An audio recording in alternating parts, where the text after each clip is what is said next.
시장 고성입니다.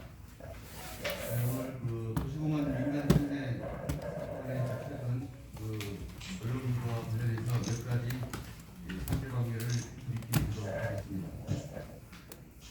지난 10월 15일 보건복지안전위원회 행정사무감사에서 제기된 도시공원 민간특례사 고등부원 중부부원에 대한 사실관계에 대하여 다음같이 밝히고자 합니다.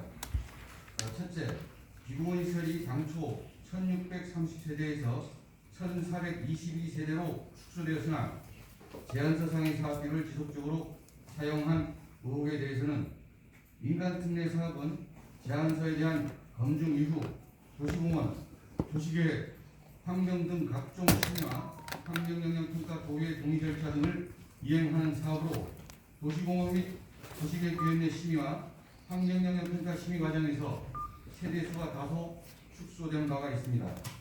그 내용을 보면 제안서 1630세대에서 지난 2020년 8월 제1차 도시계획위원회 심의 과정에서 1432세대로 축소됐고, 그리고 그 이후 2020년 9월 제2차 도시계획위원회 심의 과정에서 1429세대로 축소되었습니다. 그리고 마지막으로 2021년 3월 환경영향평가 심의회 심의 과정에서 1422세대로 축소된 바가 있습니다. 그리고 작년 12월에 민간사업자와 협약한 내용에 따르면 세대수가 최종 확정되는 시점인 주택건설사업 승인 2023년을 예정하고 있습니다. 주택건설사업 승인 이후에 총사업비 및 사업계획, 협약 등의 변경이 이루어지도록 협약서에 명시된 사항입니다. 두 번째, 타당성 검증 영역 셀프 검증과 관련해서 말씀드리겠습니다. 제주특별자치도에서는 지난 2019년 11월 실시한 제안평가는 평가위원 및 평가점수 등에 대한 것은 철저하게 비공개를 원칙으로 하고 있고, 현재까지도 제주시에 비공개된 사항이며, 제주연구원이 타당성 영역 참여연구원이 제안평가에 참여했는지 여부에 대해서는 제주시에서는 전혀 인지할 수 없는 상황이었습니다. 제주시는 어느 지자체보다도 철저한 검증을 위하여 제주지역의 자연, 인문, 환경 등 많은 분야의 방대한 자료를 축적하고 있는 제주연구원의 타당성 검증 영역을 의뢰한 것으로서 사업 관철을 위한 의도적 셀프 검증은 전혀 사실이 아니라는 말씀을 드립니다. 세 번째, 사업자 동의 후 협약서 공개 사항에 대하여 말씀드리겠습니다. 도시공원 민간특례사업 협약서는 행정과 민간공원 추진자 쌍방간에 맺은 계약서로서 신의 성실히 원칙에 따라 정보 제공 시 상호간의 동의가 요구되며, 도시공원 민간특례사업을 추진하고 있는 대부분의 타 지자체의 기밀 유지 규정을 준용하여 우리시에도 적용하였다는 말씀을 드립니다. 마지막으로 8월 10일까지 실시계획 인가를 득하지 못할 경우 제주시장의 귀책 사유에 대한 언론 보도와 관련해서 말씀드리겠습니다. 8월 10일을 명시한 사유는 장기 집행 공원인 오동봉 중부공원이 일몰 기한이 2021년 8월 11일로 정해져 있기 때문에 8월 10일이 경과하게 되면 도시공원이 자동 일몰 폐기가 되는 것을 방지하고자 한 사항이며, 국토교통부 표준협약안에도 인가기한이 명시되어 있는 사항입니다. 또한 협약서상의 제주시장 규책 사유는 실시계획 인가 등을 위한 각종 심의 등의 협의 절차가 완료되었음에도 불구하고 시장이 특별한 사유 없이 절차를 이행하지 않을 경우 제주시장의 규책사항으로 적용되는 사항임을 강조드립니다. 제주시 오동봉 중부공원 민간특례사업 협약서는 국토교통부 표준 협약서 안을 기준으로 타 지자체 협약서 등을 종합적으로 검토 분석하여 공공성, 투명성 등을 더욱 강화한 협약서이며, 국토교통부의 표준 협약을 벗어났다는 내용과 사업자를 대신해 복잡한 인허가 절차를 해결해주고 투자 위험 리스크를 제주시가 떠났다는 보도사항도 전혀 사실이 아니라는 말씀을 드립니다. 도시공원 민간특례 사업은 보건복지법에 근거하여 민간사업자가 공원의 70% 이상을 조성하여 행정에 기부 철합하고 남은 부지에 공동주택 등 비공원 시설을 설치하도록 하는 특례 사업으로 비공원 시설 내 공동주택 설치가 주 목적이 아닌 시민들에게 여가 휴식 공간을 제공하는 도시 공원 조성이 주 목적인 사업입니다. 따라서 우리 제주시에서는 2020년 12월 민간 사업자와 협약을 체결할 때부터 사업 과정에서는 건설 사업 관리 용역을 제주시에서 선정하도록 하고, 그리고 사업 종료 시 정산하는 과정에서도 시장이 선정한 전문 회계기관을 통해 사업비를 정산하도록 하고 있으며, 초과 이익이 발생할 경우에는 100% 무상기부 등의 조항을 추가 반영하여 공공성과 투명성 확보에 최선을 다해 나갈 것이고, 전국적으로 가장 성공적이고 모험적인 사업이 될 수 있도록 전 후보 전력을 경주해 나갈 계획입니다. 이상입니다. 감사합니다. 질문하겠습니다. 시간 제주 양명입니다. 언론에 공개된 휴가자에는 정해진 날짜까지 사업 인정을 내리지 않으면 제주시에 주택사유가 있는 것으로 주장하고 있는데, 그러면 민허가 거권자는 제주시가 아니라 사업자로 등록한 꼴이 되는 것인데, 이것이 법적인 문제는 없다고 보는지 하나 하고, 다음에 두 번째로 오등공 도시공원 부지 공공대행 사업을 민간 통해 사업으로 운영하는 것을 최초로 제안하고 결정한 것은 안동호 대주시장이 지시했는지 아니면 원희룡 전 지사의 지시했는지를 같습니다. 일몰기한 아까도 말씀드렸는데, 일몰기한이 정해지는 것은 아까도 말씀드렸지만 8월 금년도 8월 10일이 되면 그 두 개 부분이 일몰이 돼서 자동 해지되기 때문에 어차피 8월 10일 경과되게 되면 인가도 필요가 없게 되기 때문에 인가를 하게 되면 8월 10일 전에 인가를 해야 되는 것이고, 그 주택 사항에 대해서는 그건 우리 국토교통부 표준안에도 나왔습니다만은 시장이 지금 추진하는 과정에서 여러 가지 그 인가에 필요한 행정 절차라든지 각종 심의 이런 것들이 절차적으로 다 완료가 됐음에도 불구하고 특별한 사유 없이 그 시장이 인가를 진행하지 않을 경우에는 이것이 시장이 주택 사유로 정하게 된 것이고요. 그 다음에 두 번째 말씀드리는 부분은 민간 특례 사업 최초 제한은 이거는 도에서 정책적으로 지금 여러분 잘 아시겠지만 지금 도시 일몰 시설들을 방지하기 위해서 지금 공원 26개소 공원을 다 지방층 매입하고 있는 상황인데, 그래서 우리가 이 지방적 많이 투입되고 여러 가지 문제가 되기 때문에 이 부분에 두 개 공원에 대해서는 민간 특례 사업으로 결정을 해서 정책 결정으로 된 사항이지 어느가 지시에 의해서 한 사항은 아니라고 말씀드리겠습니다. 홍상규 기자입니다. 2019년 11월 실시한 제한평가 제주연구원 2019년 11월에 제한평가 평가위원으로 제주연구원이 참여했는데, 이후에 또 그분이 셀프로 제주시 방향성 평가에 참여했다는 하나뿐인 참여한 부분에 대해서 몰랐다고 하시는데, 제주시에서는 지금 알 수 없고, 그런데 2019년 11월에 제주도청 담당 과장님이 2020년에 제주시청 담당 부장으로 오신 걸로 알고 있는데 전혀 몰랐다고 하시겠습니다. 그러니까요. 제가 아까 말씀드렸는데 지금 2019년도 11월에 제주도에서 제안서 평가를 했지 않습니까?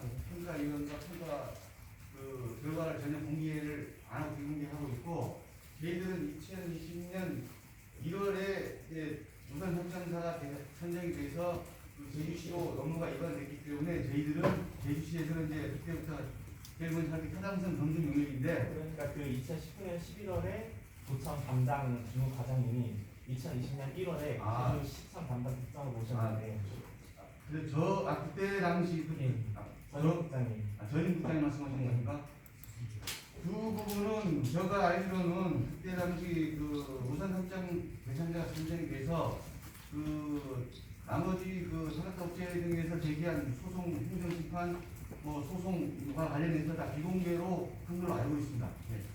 그래서 나머지 소송은 상관없이 이 제한 평가를 아무튼 평가해서 점수 보고 가장 높은 지금 사업자를 선정했을 텐데, 그 선정한 부서의 과장님이 이제 또 시청 국장님을 보셨는데 안 그런다고 하기에는 좀 확인이 필요한 부분이 아, 그거는 저희가 판단을 하던 그 부분에 대해서는 전혀 그거는 관계없이 용역을 아까도 말씀드렸지만 제주연구원이 우리가 저희들도 고민한 게 이 타당성 검증 용역을 관해서 그래도 우리 제주도에서 처음으로 민간센터에서 하고 있기 때문에 그나마 제주도에 있는 어떤 모든 인문, 자연, 환경 여러 가지 그 자료들이 막막하게 축적된 제주연구원에서 하는 게 가장 바람직하다.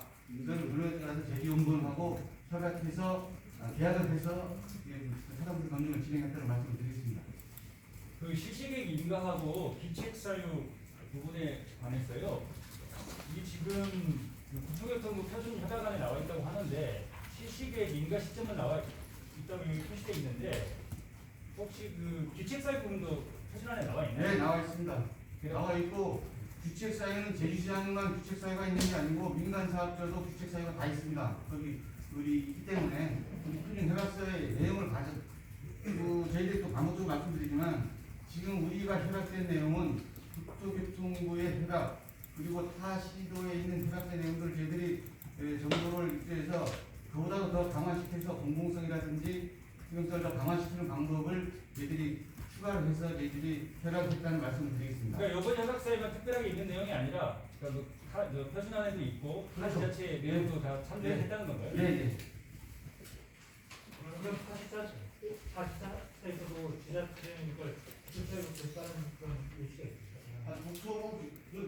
국토교통부의 표준안이 그렇게 되기 때문에 지자체에서도 국토교통부 표준안을 기준으로 해서 작성이기 때문에 다 있는 것으로 저희들은 그렇게 알고 있습니다. 제주시에 관한 기관센터가 참고로 이제 국장님은 이제 가운데 얘기하세요. 자, 국장님께 한 말씀 드리겠습니다. 제주연구원에서 용역을 했는데 2020년 10월에 그걸 개설했는데 이게 수의계약을 한 거죠. 수의계약. 네, 수의계약 했습니다. 수의계약은 원지사가 부탁한 건데 아니, 그런 전혀 그거 없습니다. 저희들이 아까도 말씀드렸는데 아니 이게 시에서 예. 수의계약으로 이게 할 수가 아, 없는 거 아니에요? 수의계약은 저희들이 할 수 있는 그 지방계약법에 의해 가지고 가능하기 때문에 수의계약한 겁니다. 아니 과장님 보충 설명 방금 하시려고 하신 거 해주세요. 저는 죄송합니다. 저는 그 행정사무감사에 좀 출석해야 하기 때문에 나머지 부분은 우리 과장님으로서 좀 답변해 주시면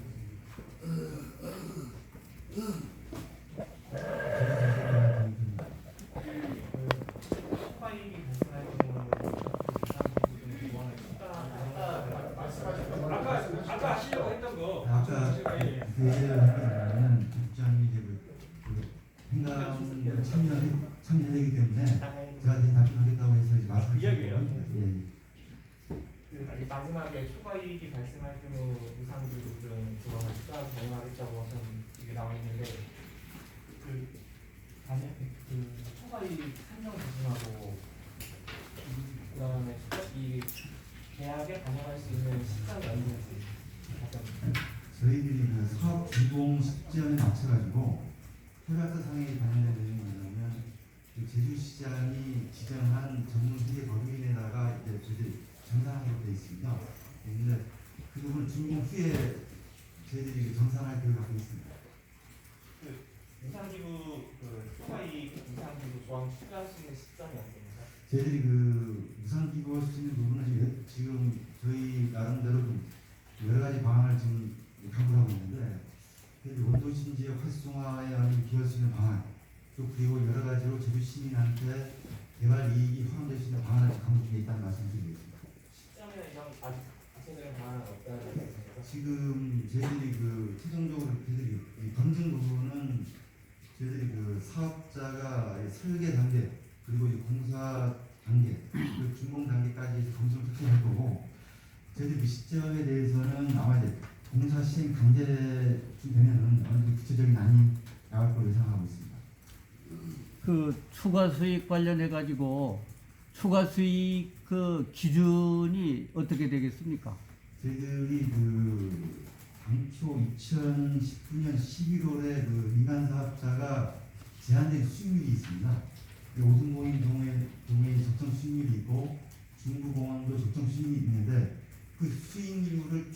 부분은 저희 글쎄 정부로 환원할 때 그 수익률이 어느 액수가 돼요? 뭐를 기준으로 해서 그 추가 수익이 되는 겁니까? 저희들도 이제 수익률 부분 자체를 계산하는 부분이 상당히 복잡한 부분인데 이 부분은 저희들 기재부에 나와 있는 그 민간개발 사업에 따른 투자 부분이 있습니다. 있는데 그 조항은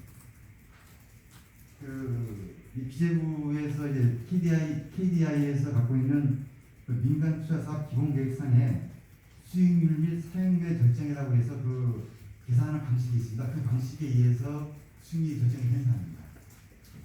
기재부 그 사안을 제가 내용 모르는데 일단 이제 뭐 이거에서 이제 공사비를 갚으면 100% 환수는 어렵다 이런 이제 좀 우려가 있는데 이 부분에 대해서 어떻게 아까 말씀드렸듯이 저희들이 그 설계 단계에서는 각 분야의 전문가들로 구성된 워킹그룹을 구성할 계획입니다. 설계 단계에서 이 공사비가 이제 설계가 어떻게 됐는지 부풀리는 부분을 1차 검증을 하고 그리고 공사 단계에서는 아까 이제 저희들이 브리핑 한 바와 같이 그 건설 사업 관리를 제주시가 직접 선정했던 데 있습니다.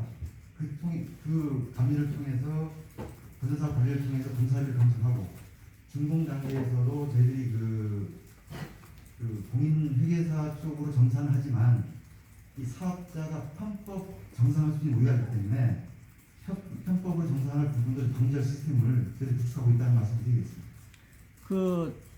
저 제주경제일보의 김노은 기자입니다. 그 협약서 공개와 관련해 가지고 여기 뭐 신의성실이 원칙이라든지 뭐 이런 거에 의해서 쌍방이 그 협의 후에 이렇게 공개를 한다 그랬는데 그 신의성실이 원칙이라는 게 뭐 대부분 그 민간 관련한 뭐 원칙이지 공공이 사업을 펴는데도 이 신의성실이 원칙에 의해 가지고 공공기관이 공익을 위해서 하는 사업에 대해서 비공개를 한다면은 이거야말로 뭐 요즘 말로는 그 깜깜이 그런 거고 뭐 우리가 알아서 하는데 너희들은 가만히 있어라 뭐 이런 격밖에 안 되는 거 아니에요? 지금 저희들이 그 협약서를 전면적으로 비공개하는 사안은 아닙니다. 왜냐하면 정보공개법에 의해서 우리 특별자치 도의회에서 요청을 하든지 아니면 감사기관 요청했을 때는 저희들이 그 규정에 의해서 일단은 저희들이 공개를 하고 있는 상황이고 저희들이 이 그 협약서의 공개 요구에 대한 사항은 지금 그 민간 특례 사업이 전국적으로 62개소가 저희시 2개소를 포함해서 62개소가 추진 중에 있습니다. 그 62개소 다 마찬가지 저희 그 규정을 준용을 해서 시행을 하고 있다는 말씀을 드리겠습니다. 그런데 이게 추진 과정에서는 여러 가지 협약이라든지 그 사업 추진을 위해서 비공개가 가능하겠지만은 뭐 사업이 정산된다라든지 종료가 됐을 때 계약서대로 이행이 됐는지 안 됐는지 그거를 판단할 계제가 못 되지 않습니까? 그렇기 때문에 사업이 끝났을 경우에도 이게 계속 뭐 비공개하는 겁니까 그럼? 그 사업이 끝나서 협약이 종료가 되면 저희들이 비공개할 이유는 없지 않습니까? 그렇죠. 예. 그러니까 사업이 끝나고 협약 기간이 종료가 되면 저희들은 투명하게 공개하겠습니다. 그 부분. 사업 정상 부분. 뭐 그래야 이게 제대로 했는지 안 했는지 제3자라든지 제3위 기관이 그거 알 수 있을 것 같죠. 예. 충분히 저희들이 그 협약 기간이 종료가 되면 저희들이 그 사업자하고 비밀 유지 업무를 계속적으로 이어나갈 이유는 없는 상황입니다. 비밀 관련도 뭐 수익 관련도 뭐 이런 내용. 그러니까 그 개인사, 그러니까 저희들도 이제 그 비밀 조항을 타지 자체의 사례를 지켜보면서 그 어떤 예가 이제 그 민간 사업자의 개인 정보 포함이 되어 있다라고 판단하고 있습니다. 개인정보 관련도. 예. 그러니까 협약서 상에 민간 사업자의 그 회사의 개인 내부 정보가 있기 때문에 일반적으로 공개를 못하는 상황이 좀 파악이 있습니다. 그 확정 수익 관련해서 8.9일 비율로 지금 정해져 있는데 예를 들어 토지비와 공사비 중에 공사비가 증가를 하게 되면 결국 평당 분양가를 높여서 분양 수익을 높여줘야 확정 수익률 8.91%를 맞출 수 있는데 그러면 예를 들어 평당 공사비가 750만 원에서 1000만 원으로 늘어나면 분양가도 올라가서 최종적으로 사업자가 가져가는 수익이 그 경우에도 지금 603억, 600억대 초반 그 수익이 고정이 되는 겁니까? 아니면 비율에 따라서 기준이 되는 그 총 분양가 그리고 총 공사비를 제한 그 금액의 8.91%를 적용해서 절대 수치 그 이익금은 증가를 하는 겁니까?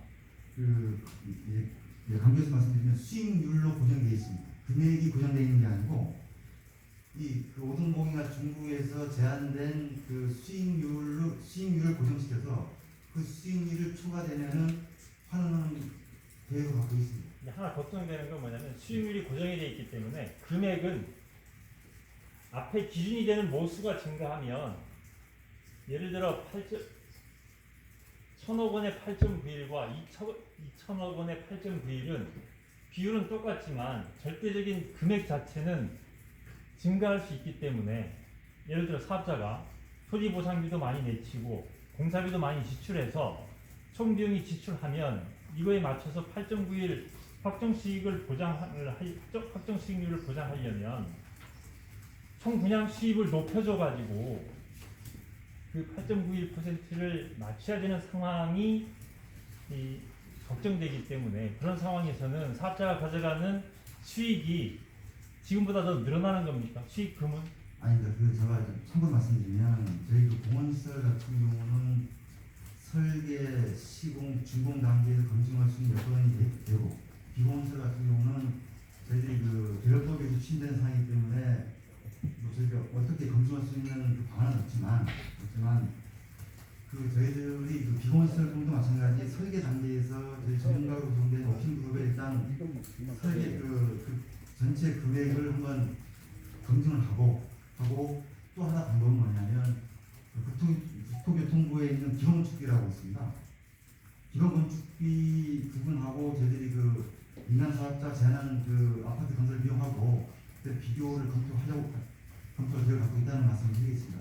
그렇게 되면은 그 국장님 말씀하신 그 부풀리기 부분은 많이 그런 의혹은 많이 해소될 거로 예측하고 있습니다. 네, 제가 이제 드리는 질문의 핵심은 뭐냐면 확정 수익률이 갖고 있는 장점도 있지만 이게 확정 수익률이 갖고 있는 단점도 있을 수 있기 때문에 혹시 그 아까 뭐 KDI 6년 투자 사업 기본 계획 뭐 이런 표현을 하셨는데 거기에서 그러면 확정 수익률을 보장을 한다는 조건으로 협약서가 체결되어 있는데 총 공사비가 어떤 이유로든지 총 공사비가 증가하는 경우에 사업자가 가져가는 절대적인 수익 금액은 증가하게 되는 겁니까? 아니면 변동이 없는 겁니까?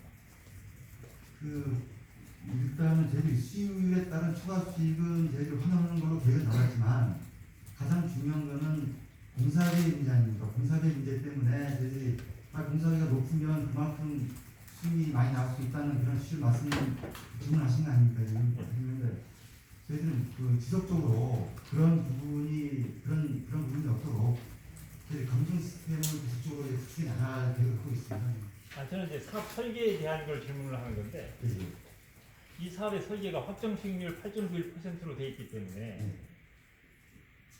타당한 이유에 의해서 아주 타당한 이유에 의해서 공사비 총액이 증가하는 경우에 확정 수익률을 보장해주는 조건으로 설계가 되어 있는 이 상황에서 사업자가 가지고 가는 확정 수익률은 8.91%지만 절대적인 금액 자체가 올라갈 수 있느냐라는 걸 질문드리는 겁니다. 그 제주시가 물론 정산은 꼼꼼히 하겠지만 검증은 그걸 질문드리는 게 아니고 지금 시점에서 그 금액이 올라갈 수 있다 없다를 말씀드리기가 지금 시점에서 곤란합니다. 이거 KDI 이거 적용하면 나오지 않습니까? KDI에서 나와 있는 민간투자사업 기본계획상에 있는 이 공식은 수익률이 나와 있는 공식이고요. 이 수익률은 제한 당시에 들어왔던 공사비하고 그 부분이 포함돼서 그 8.5000 같은 경우에 수익률이 나오는 겁니다. 이 부분은. 근데 지금 선상 이제 당초에 1630세대가 제한해서 들어왔고 지금 현 시점에서는 1422세대고 향후의 주택법에 의한 경관 심의 받으면 최종 규모가 확정이 될 거 아닙니까? 그 확정이 되면 저희들이 그 사업비 부분은 계략적으로 계산을 하겠지만 그 최종 확정된 건축비를 가지고 다시 한번 검증을 하겠습니다. 이런 거는. 그러니까 타시도에서도 이런 식으로 해서 갔을 거 아니에요. 예, 예, 예. 그럼 타시도에서는 어떤 식으로 이제 절대값이 올라가는 그런 정도는 파악이 가능할 거 아니에요. 지금 카시도 같은 경우는 지금 저희들이 그 지금 거의 다 사업이 진행 중입니다. 지금. 뭐 이제 준공되는 데가 최종되는데 그 부분 같은 경우는 저희들이 그 확인한 바는 별도 저희 같이 이런 감증 시스템이 구축은 많이 안 되어 있습니다. 그러니까 검증이 아니라 결과로서 적정 합당성이 있기 때문에 비용이 올라갈 때 절대적으로 수익 차이가 늘어날 수 있는 거잖아요. 그런 경우가 있었는지 좀 물어보는 거예요. 그래서 그걸 어떻게 했는지 잘 이해하세요. 사실